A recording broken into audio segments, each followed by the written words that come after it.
Alrighty, guys, welcome back to Shakedown First Responder Podcast with your hosts. I'm Mike. And I'm Kirsten. First and foremost, we want to apologize for our absence. Life has been lifing for the both of us, but we are back now, and we've got some incredible episodes lined up for you. Coming your way, we also have powerful interviews, including a sit-down with a detective where we discuss the realities of child crimes, the urgent awareness the world needs to be involved around them. We'll also be diving deep into darker territory, from the infamous portal to hell to a chilling paranormal mysteries that will leave you questioning everything. Thank you for sticking with us.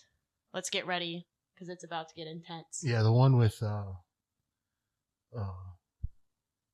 don't want to say his name, but the detective that we're going to be talking to is going to be rough as fuck. So viewer discretion is very definitely much, advised. very much viewer discretion is going to be advised on that one. I'm going to have to put out like warnings or like a warning on like age restriction on Probably. that one, most likely. But it doesn't hurt. But it's going to be something that informed. If you're a fucking parent or, I mean, anybody, that's going to be one that you have to listen to because it's going to be fucking nuts. Yeah, it definitely is. So I'm going to start off with the Did You Know facts. According to www.legion.org, the Army, if it was a city, it would be the 10th largest in the United States. And it owns so much land that if it was a state, it would be larger than Hawaii and Massachusetts combined. Oh, yeah. Do you believe that? Yeah, because the ranges just on some of these places are gigantic. Like the one that's close to here is Aberdeen Proving Ground. And Aberdeen, if you go to Aberdeen Proving Ground, the base is actually kind of small, but their area of operation that they have, just for all the crazy tests that they do, like the northern Chesapeake Bay, is freaking huge. What would you say like the average acreage size of a base would be, if you were to guess? I have no idea. What do you think, like what was the largest one you were stationed on? Stewart was gigantic, just because of all the tank ranges that they had. I mean,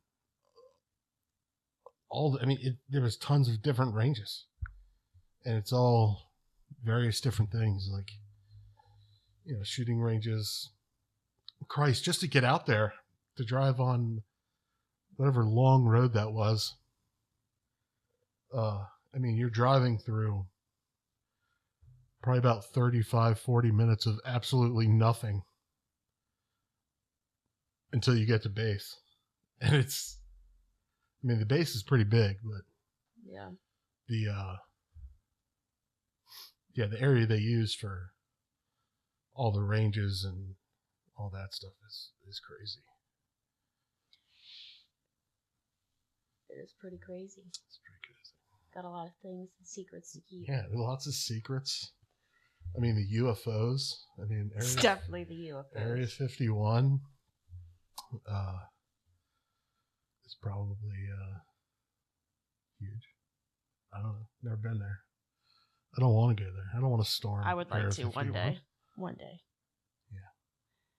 Today's guest is the founder of Handicapped Help, the disability accessibility advocate, an author of 3 books, which includes Surviving Apocalypse, Tread on the System, and Humility Lesson. He's a military veteran, and he's got tons of knowledge and experience. Would you like to join in for us? Yes. Hello. Thank you for letting me join in on the podcast. It's nice to see Michael again. I haven't seen him in over a decade now. Well, yeah. It's been like 14 years. Yeah, very much so. Yeah.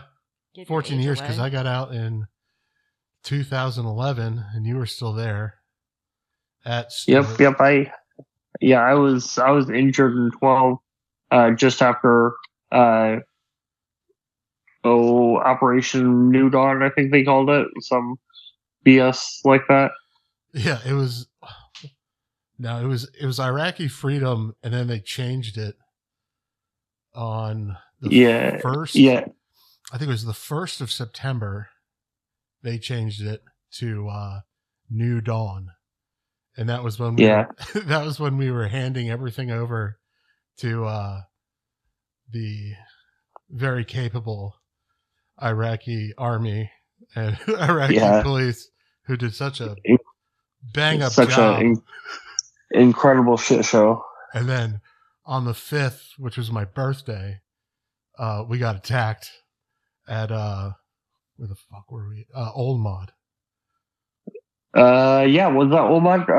Yeah, that was Old Mod. Because we started at Yeah, we started at JSS and then that place was a fucking dumpster, literally surrounded by a fucking. It was literally in the middle of a trash pile, and then they moved us to Old Mod, which is the old Ministry of Defense, and it was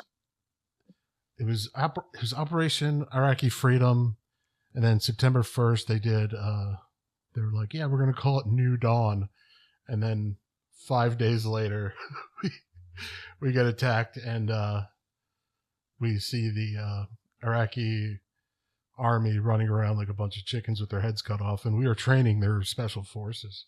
Oh, really? Yeah. There's a big, very, very big emphasis on the special part of that. It's definitely. Yeah, they were very, very special boys.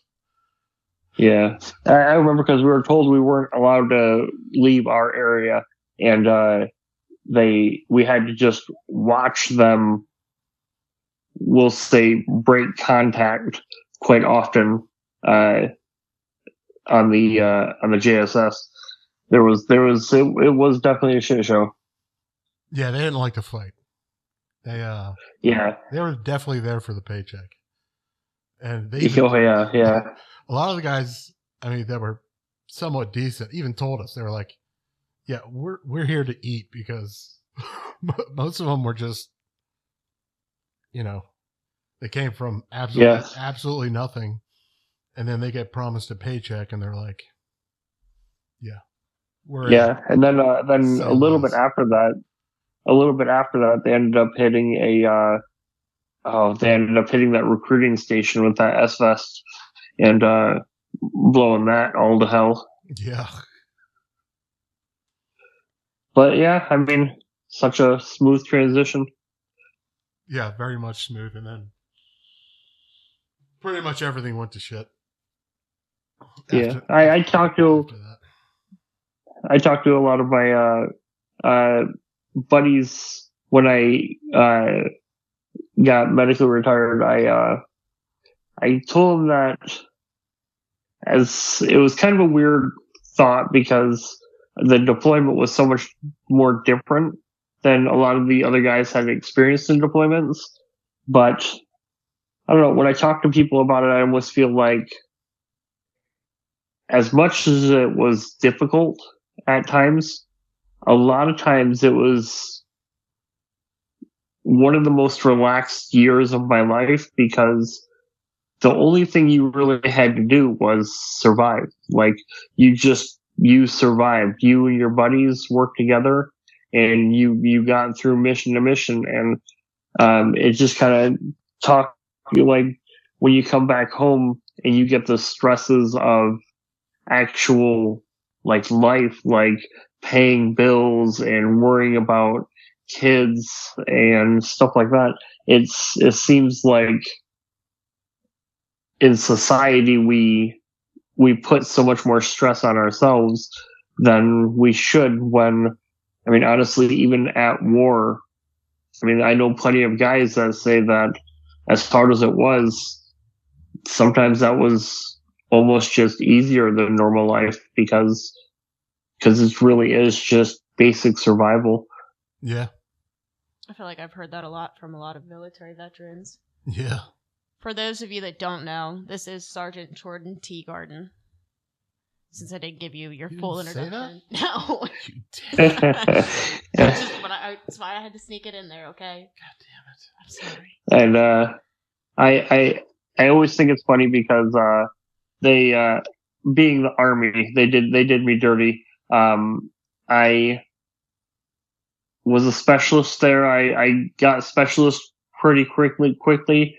I made points like 2 months before they pinned me, and they didn't pin me. I got in my motorcycle accident, and they pinned me in the hospital, and I was like, damn, this almost feels like a sympathy pin. Like a lot of times when somebody gets fragged or something like that, they give them that sympathy rank up, and I was like, oh, you bastards. I was like, I earned this one. So I always felt like a little bit dirty in that aspect. I was like, if you guys wanted to like truly do a homie good, you would have just given me that 6. That's fucked up. How long did you two serve together? We were in Stewart. What, 2? I think you were in. Did you do the deployment to with like Chuck and Mark, the one before that? No, I was actually in Task Force 464. That was okay. That was 1st Brigade. Okay. Yeah, I left. I went to Florida, and then I got orders. I came back. I wound up coming back because I was looking to deploy again, and they told me 369 is deploying, so I just jumped on that. But it's funny because I gotcha. I grew up with one of the guys that was in that unit. That was kind of weird. He went AWOL, and then he got picked up in Baltimore, and then they wound up taking him back. He did like some time in some naval brig. He wound up getting his What's that? He wound up getting his EIB. It was I know. I was gonna say Justin. Yeah, I remember. I always thought that was interesting because when we heard that when he came back in, like, it was always like, I always wanted to ask him his story a little bit because when he came back in, he was so put together as a soldier and straight laced that for some reason, like, I never asked him, but he didn't seem like a shitbag. Like, it seemed like there was something there that maybe one of these days I'll have to reach out. So, I mean, we also had like Carpenter that went AWOL, and that's understandable with him. But with Ina, I was like, I don't know. Like, when he came back, he was pretty straight laced, and he's always been like one of those more upstanding guys. So that's one of those things that I mean, he's always been a good guy in my eyes. So yeah, it was a really weird situation with him. Because no, he wasn't a shitbag at all. I think what happened was because at his trial, I went to his trial when I came back from 6 RTB. This was before I even knew I was going to be in your guys' company. I had no idea I was coming to that company at all. I go from Florida to Georgia to drive up in uniform, and I'm wearing my cool tan beret and shit, and everybody's like, how do you know this guy? And they're like, oh man, where the fuck this guy come from? And yeah, during the trial they were talking about, and I've heard from other guys before, the leadership when he first started, the shit that they were doing was like way over the top. Like the hazing stuff, which I get, like the hazing stuff is just kind of part of it. But like they're putting like pubes and mayonnaise and making motherfuckers eat it and shit. That's beyond. So he was like, yeah, fuck this. That's not hazing. And it was like, who do you go to when it's your leadership that's making you do shit like that? So he was just like, Yeah. you know what? I'm fucking gone. So he was out for, gosh, I think he was gone for like 5 years. I gotcha. He was AWOL for 5 years, paying taxes. He had a job. And then he just gets pulled over one day and they're like, hey, man, you're AWOL. And he's like, okay. And they just brought him in.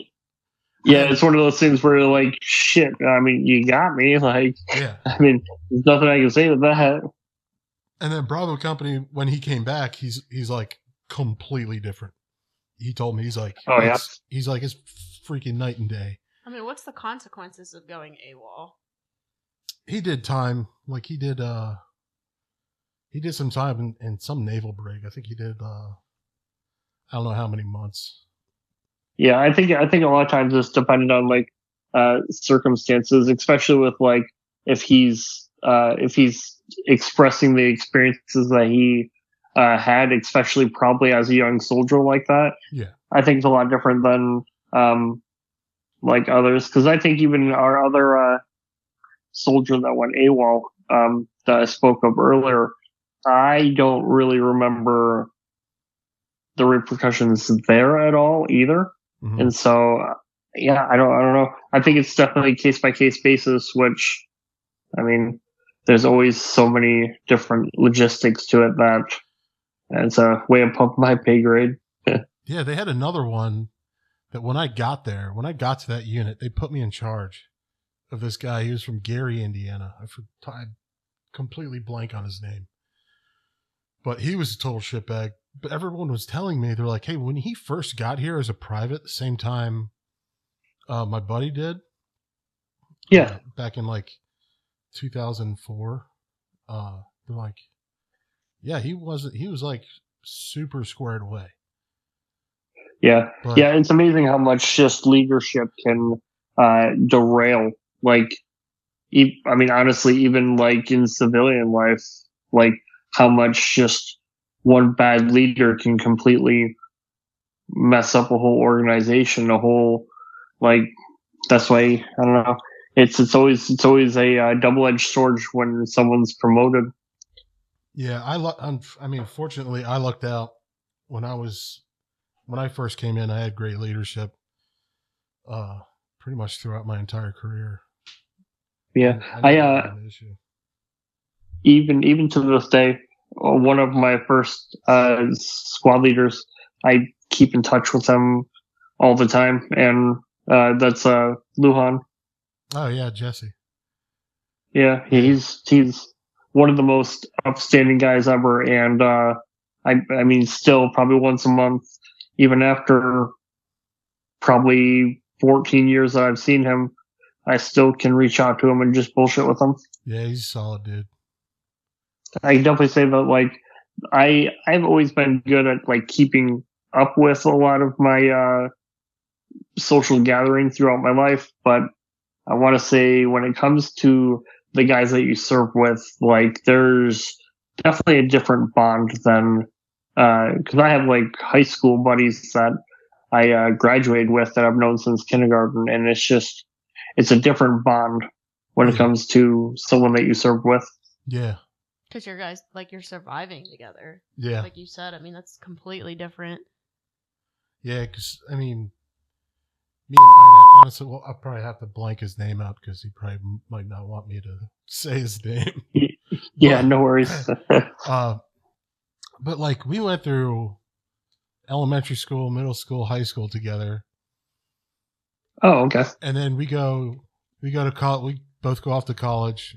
We come back for like spring break or something like that. And he's like, I hate it. I hate it. And oh yes, we're both like, well, there's a war going on right now. And let's join the fucking army. And yeah, probably the best decision I ever made. Honestly, I mean, 100%. I think if I didn't, I'd probably be in jail. Yeah. more than I'd probably be in jail. Really? Yes. Yes. Yeah. The dumb stuff that I was doing back then was just I was a completely different person. And yeah, I definitely have to agree on that one. I know when I joined, I did pretty good on my ASVAB. I got like a 109 on my GT, which I had no idea what that really meant, but I know I was like a golden ticket to my recruiter because he was like, so what you want to do? And I was like, I'd love to do infantry. And he didn't explain anything at all about it. I was just like, yeah, that's what I want to do. I mean, I definitely don't regret it. But then I went to basic training, and there was like one guy I went to basic training with, and his ASVAB score was like 36, and I was like, damn, dude, I don't even know if you're qualified to breathe. Like, dang. And then, but honestly, when it comes to like the Brotherhood of Infantry, it seemed like maybe a lot of times maybe not the brains weren't all there, but the heart most of the time was there. Like everybody's heart was in it together, which was always good. Yeah, because you got to be kind of a special kind of crazy to be like, oh yeah, man, I want to go and like, I want to do my thing, like do what the infantry does. I saw the posters, like dudes, rappelling out of helicopters, and I'm like, oh man, that's sick. I totally want. I want to do that. And I was like, yeah, I'll do that. And my recruiter was, I think, an armor guy, and he's like, "Are you sure? Like, there's a fucking war going on right now." And I'm like, "Yeah, man, totally want to do that." Actually, at first I was like, maybe I want to be an MP, and then I thought to myself, man, why would I join the army to be a cop against other people in the army? That's what I don't understand about fucking MPs. That's why I hate MPs. Yeah, it was actually funny because the recruiter didn't really show me any other jobs. He heard me say infantry, and then he was just like, all right, sounds like you're stuck in that one. That's a nice easy sell in this time of war. And I think I got like a $30,000 bonus, which, I mean, 30% of that goes to taxes. Damn, you got a bonus? Yeah. And then it was actually crazy because when I got to basic, they were doing reserves contracts. Reserves were getting, I want to say it was 60,000 sign-on bonus, but they had to do active first, and so they had to sign up for 6 years. They did 3 years active and 3 years reserve, and came out with like 60,000 in a sign-on bonus. That's pretty sick. Yeah. Yeah. Fucking yeah. George Bush, man, he never fucking gave me shit. But yeah, I mean, it's definitely like the best people in my life, and like working as infantry definitely helped my mindset for when I did get injured. And even now, like, I have a hard time not working, which I think kind of was part of being infantry and like being part of the army is I have a hard time staying still. Like I have to progress on to the next objective. Like, one of the things that, we've been working on is I'm working on a government contract with a couple other, people that were like special forces and more specialized,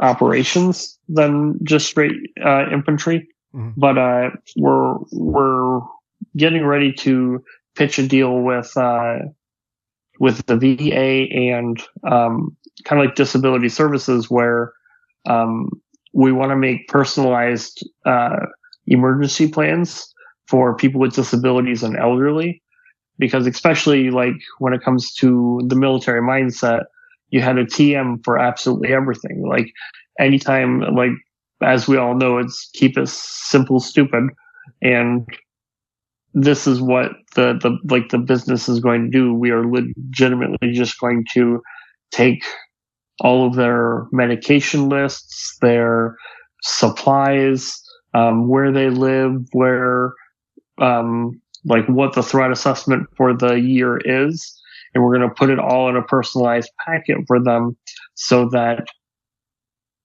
when something comes up, you look at your glossary and you look at and you pick which emergency is happening, and you flip to that page, and it's just a step by step.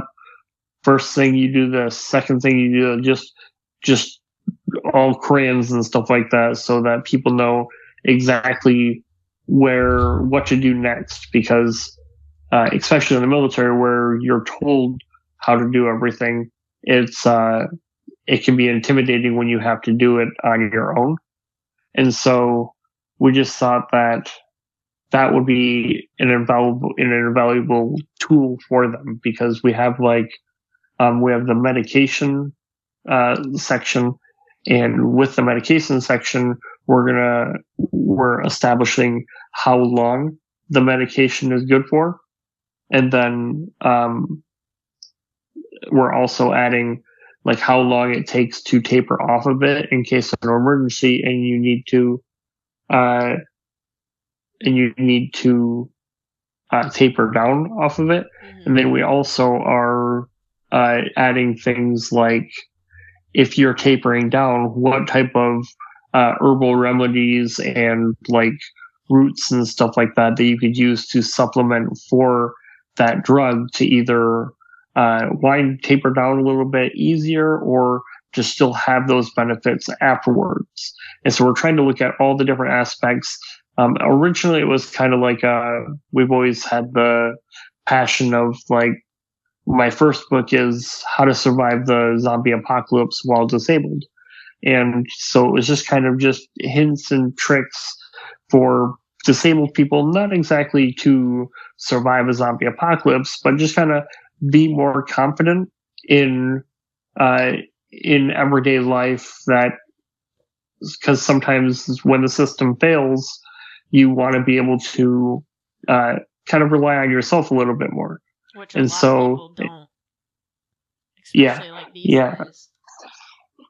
Yeah, it's insane, because there's it's just a lot of like very, very easy to read nomenclature in it, so that anybody can pick it up and read it. And then there's even like a section at the end that a lot of people don't cover, is if society fails, it kind of gives you like one of the final chapters is to help you rebuild society in not like America way, but in what suits your area best. Like whatever network you are building in, say, an apocalypse, what's the best way to put society back together that fits your needs? And I think a lot of times survival books kind of miss that step. They'll tell you how to survive, but it's rebuilding afterwards. A lot of times that's the true hard part. To keep it going, yeah. I read the book Surviving the Apocalypse While Disabled, and I loved it. I thought it was awesome. And then I found out you were an author, and I was like, oh shit, dude, I'm getting this book. I read this one. She read. Which one was it? It wasn't Humility Lesson. It was the other one. That's the new one. The Tread the System. Yes. Yeah. Because the Humility Lesson's your new one, right? Yeah, the Humility Lesson is a new one. It's I kind of wanted, because I'd done the survival prep and stuff like that for the first two books, and the third one was a little bit more of a passion project, where so often you see like disabled people in the news that are taken advantage of, and Humility's Lesson is a book on a bunch of short stories of people that are disabled, or people that are taking advantage of disabled people, and it's just short stories of teaching those types of people humility from a fictitious angel called Angelus Humanitas, and which is just like I said, a fictitious angel that their sole purpose is to teach humility back to the population once they've overstepped their bounds and forgot that even disabled people have like obviously feelings, but they obviously should be treated equally. And so it's just kind of, and there are certain stories in it that possibly the protagonist does not exactly fare well. And sometimes there are things that are done that are beyond forgiving.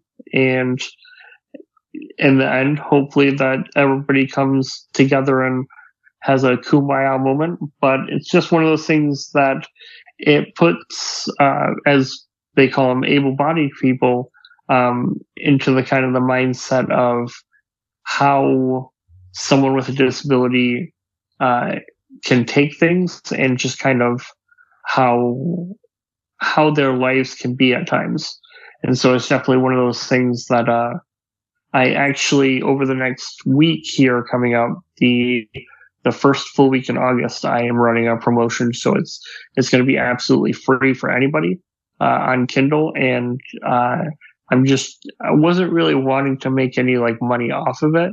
It was just kind of one of those things where I wanted to truly get the word out and just kind of spread knowledge a little bit and spread humility. That's awesome. It speaks volumes of your character. I think it's important to get it out there. I think it's a topic that makes people, I guess, maybe a little uncomfortable to talk about. And I think it's important that people do talk about it and understand the differences. Yeah, I was reading the synopsis of it. And I haven't read it, but I'm definitely going to. And yeah, just like you said, I was like, oh, it says $0 on Kindle. I don't know. Is that a mistake? I don't know. No, well, on Kindle Unlimited, you have to subscribe to Kindle, and so it's free. It's free then, but starting Monday, it's going to be free for the whole week for even people that don't subscribe to Kindle. And so that will be nice to be able to have people. Because I have plenty of people in our handicap help community that are like international, and they don't have like the means to be able to purchase a book like that. And so being able to give them the opportunity to just have a book that kind of represents themselves, I think will be absolutely amazing. Yeah. And it'll just, I don't know, with every story being different, it kind of hits a lot of the other disabilities that people don't really talk about. And so it kind of is a broad shot at maybe a little bit of everybody's represented. That's awesome. That is awesome. Your accident happened in 2012, correct? Yes. So yep. We had gotten back. We're a year back from Iraq, and we were actually 2 months from going to Afghanistan. It was going to be Third ID's first deployment to Afghanistan. And so that was always tough because as a team leader at that time, like every single soldier that I was training at the time ended up first seeing me paralyzed and in the ICU, and then they had to go off to Afghanistan afterwards. And so, but I ended up coming back when they came back home from Afghanistan, and I was able to meet up with a good core of the guys and be able to go out to dinner and stuff like that. That's cool. When did you start? It's called Handicap Help. Yeah, you got your group on Facebook. You got quite the following on there. Yeah, dude, you got 21.2 thousand members. Yeah, we started it right around COVID time because I noticed that like a lot of people that were disabled were like in fear of COVID, and that they were all just stuck at homes, just staring at their computer screen. And I know I always had a pretty strong uh, social structure myself, but a lot of people that have disabilities don't exactly have that. And so I decided that I would just kind of, it was first supposed to be starting out as like a veterans site to just kind of get everybody to bond together with like a little bit of a brotherhood, but it took off pretty quick, and it went international. We have quite an international following now, and so it's pretty awesome to just see people of different areas sharing information that um, that some disabled people don't actually get. And there's representations of most all the different cultures around the world. So it's pretty awesome. It's just one of those things that started out to just be kind of a just a reach out, and then it kind of took off into its own little monster. You started your own community, basically. Yeah, it was awesome. It was actually kind of crazy. Like, it was just going steady, and then all of a sudden, I don't know, I can't remember exactly what it was, but we started growing like 1,000 followers a month for a little bit there, and then last year, right around the time of Hurricane Milton, in October, we did our handicap accessibility haunted accessibility event down in Orlando, and we had a pretty good turnout. But the problem was we did Epcot 1 week and had a bunch of people come, and then Milton hit, and then after Milton hit, we did one at Universal, which Universal, I mean, both parks did pretty good at helping us out, but Universal was a little bit more like easier to traverse. But we saw plenty of people with disabilities at Epcot too.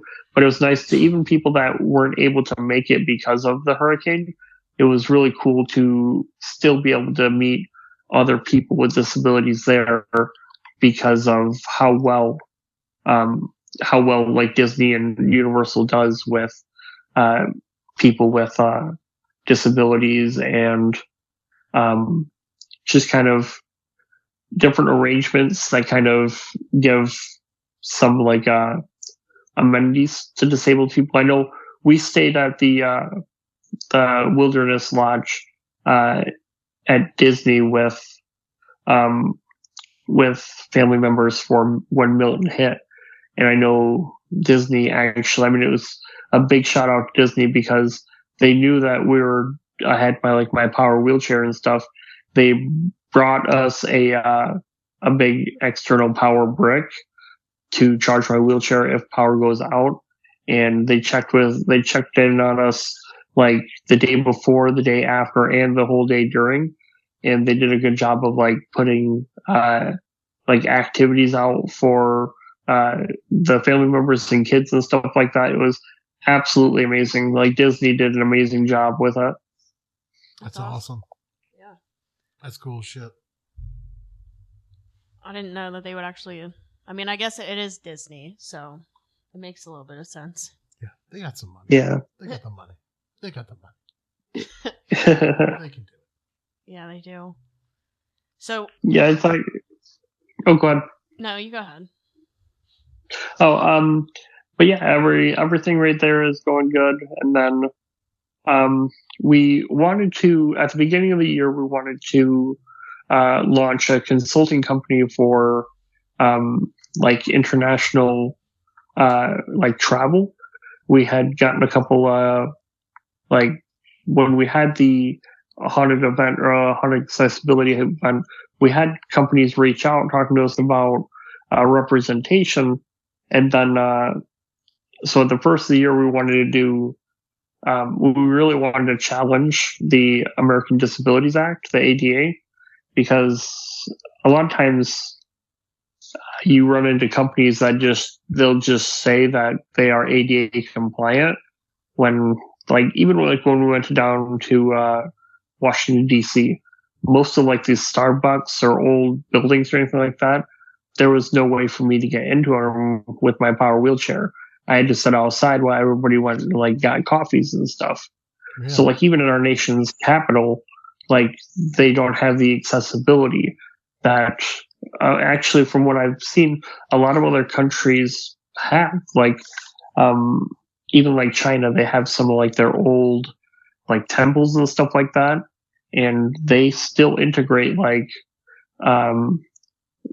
glass elevators that are in like their old temples that still do it like absolutely, like they still understand the beauty of their old buildings, but they also integrate the modernness. And that's one of the things that we wanted to challenge was, as much as ADA is law, it still has a long way to go for like accessibility wise. Because you hear it so often that you'll talk to a business and they'll be like, well, I'm sorry, we're ADA compliant. And it's just like, well, I mean, not all disability is the same. And that's usually a hard one because one of the ones that's hard to represent is like a child with like cerebral palsy or an adult with cerebral palsy who has more unconventional wheelchairs than just your standard like manual wheelchair. Yes, I don't know if you guys have seen them at all, but there's like there's certain wheelchairs that the person has to be laid down 24/7, and then like there's some CP patients that they have to have like a manual wheelchair that or it's like a power wheelchair that has the tilting ability, but they have to have a caregiver that pushes them around all the time. And ADA only takes into account a manual wheelchair's turning ability. But when it comes to a wheelchair that needs to be pushed, especially like a large heavy duty one, and they never take into account that you also have to get the caregiver's like dimensions behind, because the person has to maneuver the wheelchair also. That's true. And so ADA is always that they always set like a standard, but nowadays there's so much more to disability than just one set standard. I don't think people realize it, honestly. No, honestly, I know. I didn't even think about it. Yeah, it's definitely interesting. I spoke to a gentleman who works. He's worked at a couple different universities with spina bifida, and just when it even comes to like the universities, he had joined like the disability branch or department of the university, but he was saying that as he was like integrating into the system, it was kind of just one of those government check the boxes type departments where it doesn't really, like, yeah, they might help people with disabilities, but it's one of those things that they do only so much. Like they do only enough to check the boxes, what I mean. Like they have representations that are representatives that can do anything, but anytime that you talk about making any change, there is constantly some type of hands tied somewhere or red tape that you can't cross. And it's definitely interesting when it comes to like even like private businesses. I was speaking to that same gentleman because one of the biggest problems with like me traveling, because I'm a high level injury, and so like I can't transfer myself yet. We're working on it, but and so traveling somewhere, my caregiver actually has to put me in bed. she has to pick me up, and I'm 200 pounds, and she has to pick me up and put me into a bed. And then if I need to get in a shower, then I have to be declothed and put in a shower chair again, lifted up 200 pounds. And then after the shower, back in the bed.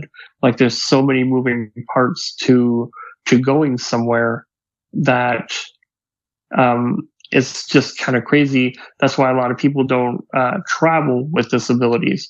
But even little things like if a resort or a hotel could offer a lift that they could put in one of the storage cabinets, and because when we travel, we don't really have room to bring another lift, because if we do, then that's just more room that's taken up in like our car, and then you can't really take a lift on a airplane or anything like that. But we're talking about probably a really nice Hoyer lift was probably $800-900. But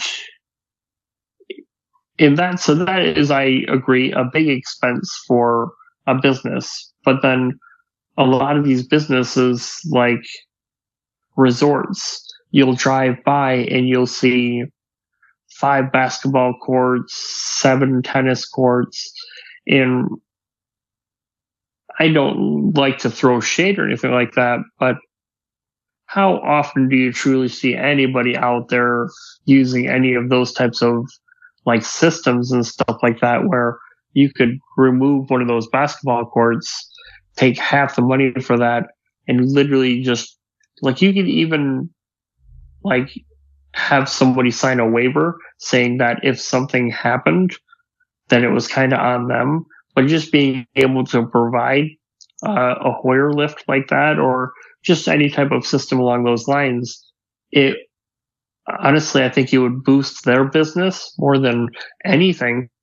And it would just, because it's not just people with disabilities, but elderly people. Like, there are so many, in this day and age, there's so many different things that you could do, just slight tweaks here and there, that could change the lives of so many people, that that it truly, it would make a lot of a difference, because of there's so many amenities towards able-bodied people that are overlooked and kind of like unnecessary. Mm-hmm. But just spending that extra little bit, and I'm pretty sure even if the government was like, if a hotel bought something like that, I'm pretty sure you can get a tax write-off on that quick hurry, just to be able to provide an amenity just like that.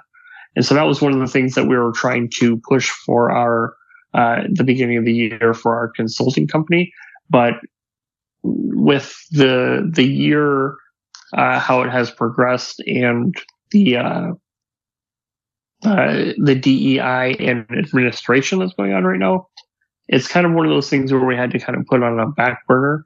But it's one thing that we're definitely passionate about, because I think a lot of times when it comes to disabilities, people don't understand them, because most of the time people with disabilities are held up at home. And so I think people would understand disabilities more and be more comfortable around them if they were able to get out of the house more. And I think it would honestly it would bring humanity together a little bit more, and possibly just bring in, because there's always compassion a lot of times, but even me, as sound-minded as I am, with like my tattoos and wearing like a military hat or something like that, quite often people don't engage with you. I know one of the things I constantly do is I make eye contact with people, because a lot of times if you have a disability, people won't make eye contact with you. And it's usually a little thing of just like a nod. Like if you make eye contact with someone and give them a nod, you can almost see like a realization in their mind that you're still human, I guess. Maybe not human, but understanding that it's sometimes not like a traumatic brain injury or something like that. Like it kind of just it grounds people a little bit more to understand that that you may be different, but it's not intimidating, I think. Because a lot of times disabilities can be extraordinarily intimidating. And because I know that's one of the things that I run into is I'll see someone with a disability, and even though I've been around them and met with so many of them, every single one is so sensitive and special that you kind of need that icebreaker to be able to gauge like how tactful you want to be in the conversation. And I think a lot of times it's just starting with the conversation, because I think everybody kind of wants to tell their story sometimes. Right. You shouldn't even have to, like, it's a shame that you have to bring this to, like, the attention of society in general. It shouldn't have to be like this. No, and you were talking about the like these amusement parks, and that's just like a simple budgeting thing that they can do. It really doesn't seem that much of a stretch for them to do, to put something in for other people to enjoy.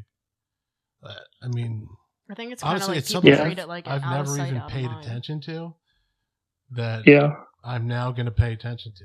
I mean, it's one of those things that like a lot of times once you dealt with someone with like a disability or like a high level injury, it 100% changes your way of thinking when you look at things.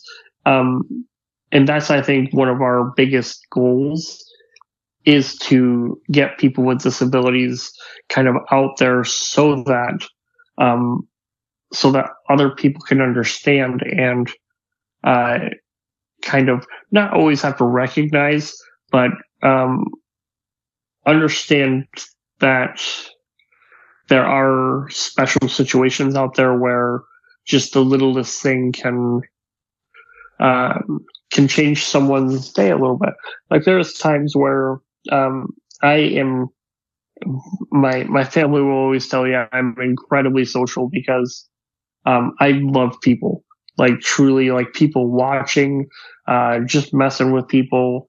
And I was infantry, so my sense of humor a lot of times is, excuse my language, but completely fucked.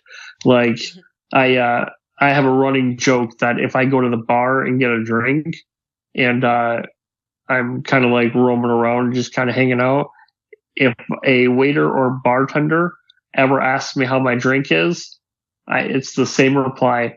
It was so good I can't even walk. And just little shit like that, like you can change someone's day so much by just fucking with them a little bit like that. And I don't know, it's a lot of times it's just about your mindset. And one of the things that I always tell people is you gotta be grateful for what you have now, because when I first got injured, it really put in my perspective that there was an older gentleman who had about the same level of injury as me, which is a C5 injury, which is a pretty high level injury. So like my hands don't work, but my arms do, and so it's always, spinal cord injuries are really weird. But there's a gentleman who didn't have a complete sever of his spine, and he was the same level as me, and he was working on like walking again. But then again, there was another gentleman there who had a motorcycle accident like mine, and 2 inches above where I was injured, he was injured. And the only thing he could do was blink. He couldn't mumble words. It was just, everything was a yes or no question, and he blinked once for yes and twice for no, and that was the only thing he could do. And that's truly when, because I would hang out with both of them, and it's one of those things where you're just like, you never want to, like, you feel bad for that person, and you say, well, at times you want to kind of live for that person, but you also, it may be a little fucked up to say, but at least in like the military time or the mindset that I've had is I could have been that. And so I need to be grateful for the advantages I have over that, because that was like big, because it's super crazy. Yeah, it's not fucked up. I mean, it's just human nature. I mean, you know, you get greedy on the things that you don't realize your advantages are until you don't have them. Exactly. And like you said, I do think it is a mental state and a mindset. You choose your happiness and you choose how your look is in life. Yeah. It's very inspiring. Yeah, I just think that I know early injury sometimes I would get down a little bit and a little bit judgy towards people, and probably a little bit more jealous when you would see other people complain about things. And I probably should have done it in a lot more tactful way, but it was one of those things where I've kind of learned from it, where especially with the handicap help community, you'll get somebody that's newly injured or just having a bad day, and they just need someone to talk to. And most of the community knows that my messenger is always open for anybody that is having a bad day and just kind of needs that pick me up, because a lot of times, especially with how social I am, I have absolutely no problem with talking to anybody that's having a hard time and just trying to help them through it, because it can be hard. But like you were saying earlier, it's definitely it's mindset. Like sometimes you gotta just kick life in the ass and being like, I was dealt a certain hand, and I'm really not going to let that stop me doing anything. So it's especially, it's been much more different nowadays, because when I was first injured 13 years ago, there was a lot less technology and stuff like that than there is now. I mean, with technology nowadays, it is just so nice. Like, there's so many things that I never thought would be possible that can be done now. And it's just one of those things that I always look back thinking, how did the people before me deal with this types of stuff, because they didn't have the amenities that I have. And so that's another thing where I just I try to take all the experiences of everything in and try to focus it on a better mindset, and focus it on helping other people better their mindset in situations too, because the mind is a crazy thing. It can make you be dark, and it can also heal so much. So yeah, that's awesome. You find, I mean, I try to do the same thing, but it's hard, you know, trying to find the silver lining and everything. It can get exhausting.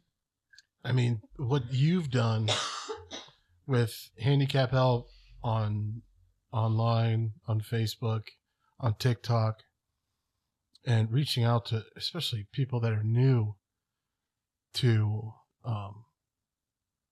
you know, their whole situation being completely uprooted, and definitely needing somebody to talk to, and not somebody that's, you know, fully able to do. I mean, they don't want to talk to that person. They want to talk to somebody that's, Experienced it's it. in your type of situation.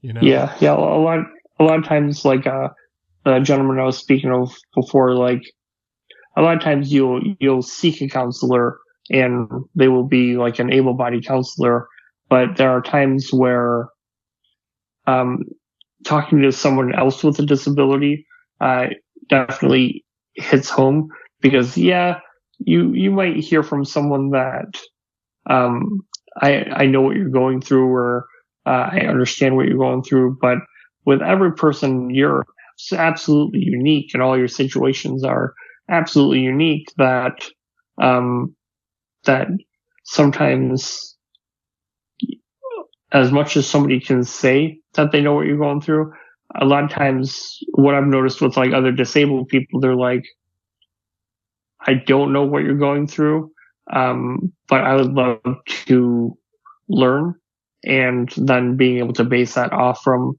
like kind of like grouping with other people with disabilities. I think that it definitely helps. It gives an But outlet for yeah, that person definitely. to express their feelings. Yeah, it's kind of like I'm guessing it's probably exactly like veterans getting together uh, for like groups to get to each other. I'm sure first responders and firefighters kind of all have that same like that shared group. I feel like most all uh, groups of professions should do like a really good job of being able to share experiences um, because when it comes to those groups, they definitely they they they understand what each other are going through, even if nobody else does. Yeah, they should. A lot of them don't. That's kind of why we're doing This. I mean, Heck yeah, talking to all kinds of people, and yeah. It's just, I think things make people uncomfortable, and they don't want to talk about it. People don't want to bring things to light that aren't in the light. Yeah. As much as like you were saying, comfort. Like a lot of times, a lot of good can come out of uncomfortable situations.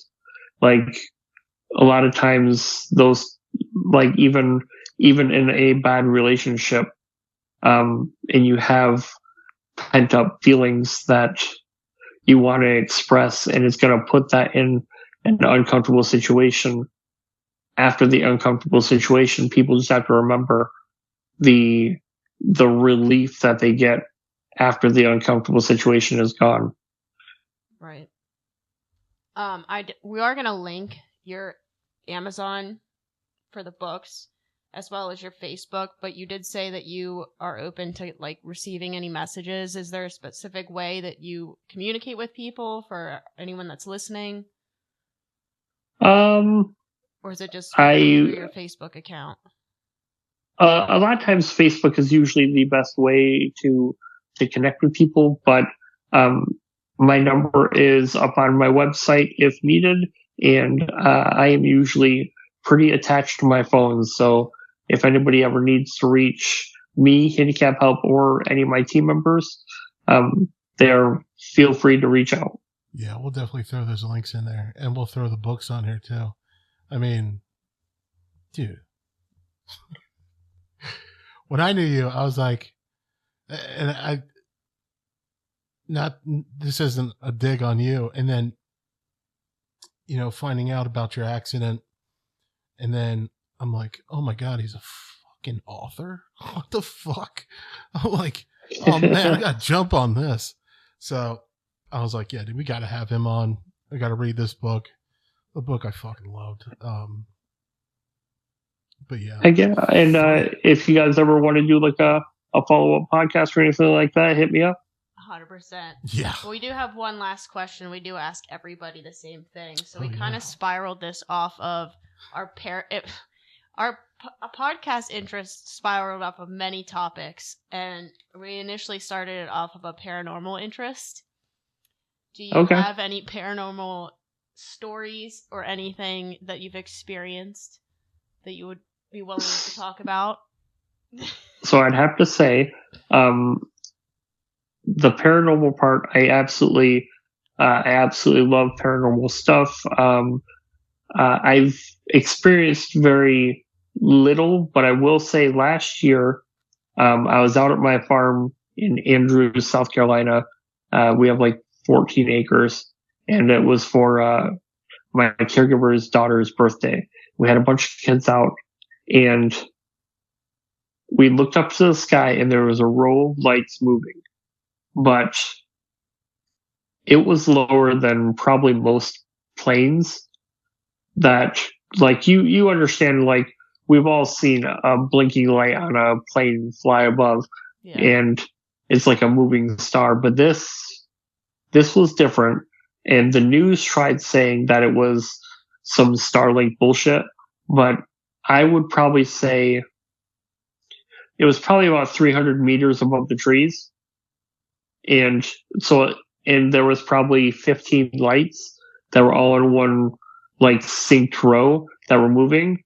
And it definitely wasn't anything in space. Like, you could see it. That's not Starlink, dog. Yeah. They kept saying that Starlink had made a pass over.